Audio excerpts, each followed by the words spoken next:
안녕하세요. 여기는 농업위키 라디오입니다.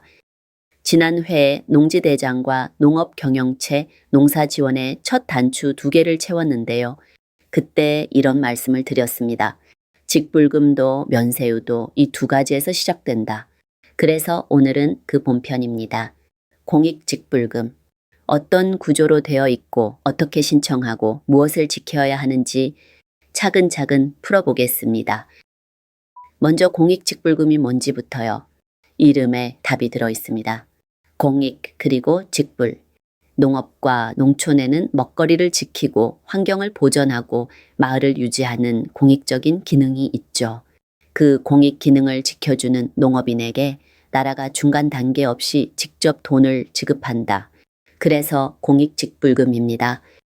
여기서 중요한 성격이 하나 나옵니다. 이 돈은 그냥 주는 지원금이 아니라 공익 기능을 이행하는 대가라는 겁니다. 대가라는 말은 받는 사람에게 지켜야 할 의무도 함께 있다는 뜻이에요. 이 의무 이야기는 뒤에서 다시 하겠습니다.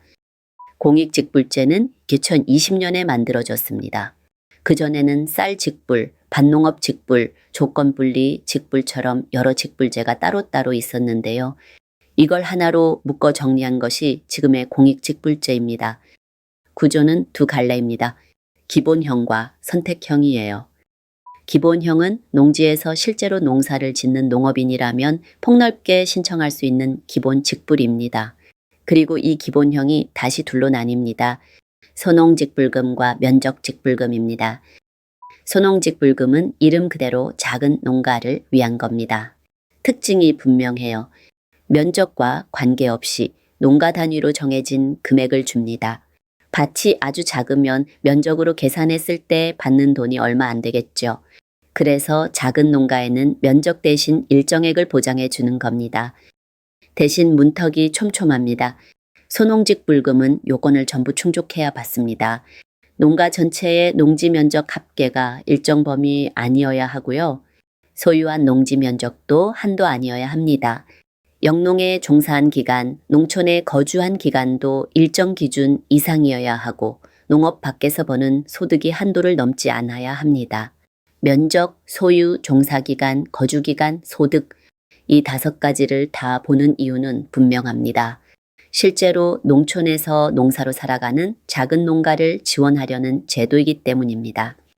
면적직불금은 신청한 농지의 면적에 따라 지급합니다. 그런데 여기 재밌는 설계가 있어요. 면적이 커질수록 단위 면적당 단가는 오히려 낮아지는 역진 구조입니다. 큰 농가에 무한정 비례해서 주지 않도록 만든 거죠. 그리고 같은 면적이라도 농업진흥지역 안에 논밭이냐 밭이냐에 따라 단가가 다릅니다. 그럼 소농과 면적 둘 다 받을 수 있을까요? 안 됩니다. 둘은 동시에 못 받고 농가에 유리한 한쪽으로 등록됩니다. 소농 요건을 갖춘 작은 농가라면 보통 소농직불금이 더 유리한 경우가 많습니다. 선택형은 여기에 얻는 직불입니다. 친환경 농업, 경관 보전, 전략 작물처럼 특정한 영농 방식을 장려하기 위한 것인데요. 내 영농 형태에 맞으면 기본형과 함께 신청할 수 있습니다. 유형마다 요건과 단가가 따로 정해져 있으니 친환경 인증을 받으셨거나 경관 작물을 심으실 계획이라면 함께 챙겨볼 만합니다. 참고로 예전 제도와 뭐가 달라졌는지 궁금해하시는 분들이 많은데요. 핵심은 2가지입니다. 면적이 클수록 단가가 낮아지는 역진 구조를 넣은 것, 그리고 작은 농가를 배려하는 소농직불금을 만든 것. 큰 농가로 쏠리던 구조를 손질한 것이 지금의 공익직불제입니다.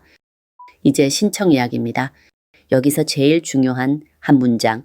직불금은 자동으로 나오지 않습니다. 작년에 받았어도 올해 신청을 안 하면 올해 것은 못 받습니다. 매년 봄 무렵에 신청 기간이 열리는데요. 보통 비대면 신청 기간이 먼저 옵니다. 농지나 경작 정보에 큰 변동이 없는 농가는 안내받은 온라인이나 전화로 방문 없이 신청을 마칠 수 있는 경우가 많아요. 정보가 바뀌었거나 비대면 대상이 아니면 이어지는 기간에 농지 소재지의 읍면동을 방문해서 신청합니다. 지난 회에 나온 그 원칙 기억나시죠? 내가 사는 곳이 아니라 땅이 있는 곳입니다. 그리고 신청의 전제가 바로 지난 회 내용입니다. 농업경영체 등록이 되어 있어야 하고 농지대장 정보가 실제와 맞아야 합니다. 신청하면 끝이 아니라 실제로 농사를 짓는지 현장 조사와 실태 확인을 거쳐서 지급됩니다. 마지막으로 아까 말씀드린 의무 이야기입니다. 준수사항이라고 하는데요. 직불금을 받는 농업인이 지켜야 할 항목들입니다. 농지의 형상과 기능을 유지할 것, 농약과 화학비료를 안전사용 기준에 맞게 쓸 것, 폐빈일 같은 영농폐기물을 제대로 처리할 것, 영농기록을 쓰고 교육을 이수하고 마을 공동체 활동에 참여할 것, 이런 항목들이 있습니다. 안 지키면 어떻게 될까요? 위반한 항목마다 직불금 총액에서 일정 비율이 깎입니다. 여러 항목을 동시에 어기면 감액 비율이 합산되는데 상한이 100%입니다. 그러니까 위반이 많으면 그해 직불금을 한 푼도 못 받을 수 있다는 뜻이에요. 같은 의무를 이듬해에 또 어기면 가중될 수도 있습니다. 감액보다 무거운 것이 부정수급입니다. 농사를 짓지 않으면서 짓는 것처럼 꾸미거나 남의 농지를 자기 것처럼 신고하는 경우죠. 이건 깎이는 정도가 아니라 받은 돈을 되돌려내는 환수에 제재 부과금까지 붙고 일정 기간 직불금 등록 자체가 제한됩니다. 다만 억울한 처분이라고 생각되면 그냥 넘기지 마세요. 불복 기간 안에 이의신청 같은 절차를 밟을 수 있습니다. 정리해보면 이렇습니다. 직불금은 공익기능의 대가다. 소농이냐 면적이냐는 농가에 유리한 쪽으로. 신청은 매년 땅이 있는 곳에서 그리고 받은 만큼 준수사항을 지킨다. 이 네 가지가 오늘의 뼈대입니다. 이어서 청취자 여러분이 많이 물어보시는 질문들 짚어보겠습니다. 첫 번째 질문입니다. 농사를 지으면 직불금은 누구나 받나요? 자동은 아닙니다. 농업 경영체 등록이 되어 있어야 하고 매년 신청과 자격 심사를 거쳐야 합니다. 요건을 갖추고 신청한 농업인에게 지급됩니다. 두 번째 질문. 신청 기간을 놓치면 어떻게 되나요? 원칙적으로 그해 직불금은 받지 못합니다. 일정은 해마다 공고되니까 읍면동 안내와 농관원 공지를 미리 챙겨두시는 게 중요합니다. 세 번째 질문.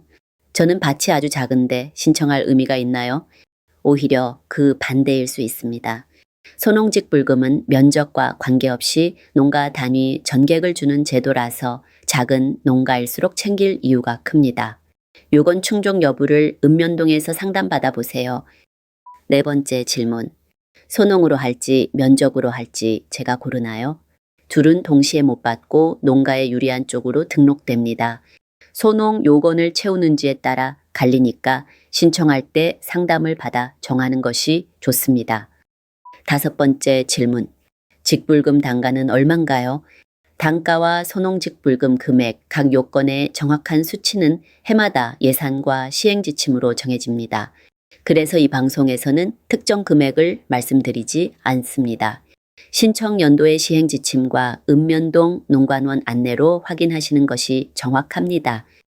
여섯 번째 질문. 준수사항 실수로 하나 어기면 바로 못 받게 되나요? 하나를 어기면 그 항목만큼 일정 비율이 감액됩니다. 전부 못 받는 건 여러 항목을 동시에 어겨 감액이 100%까지 합산된 경우예요.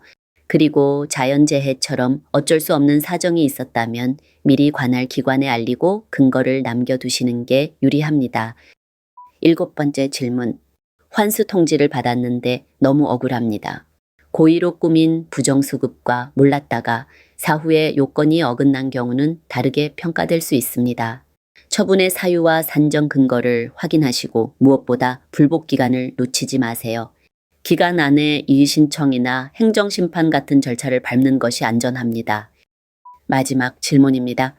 농업법인도 직불금을 받을 수 있나요? 네, 농업법인도 농업경영체이니까 요건을 갖추면 받을 수 있습니다. 다만 법인은 사후관리와 실태조사의 대상이 되니 등록 정보와 실제 경영이 어긋나지 않게 관리하는 것이 더욱 중요합니다. 오늘 다룬 직불금의 구조와 신청, 준수사항의 정확한 원문과 표는 농업위키 farmwiki.co.kr에 정리되어 있습니다. 설명란의 링크로 들어오시면 됩니다. 지금까지 농업위키 라디오였습니다. 늘 안전 농사 하세요.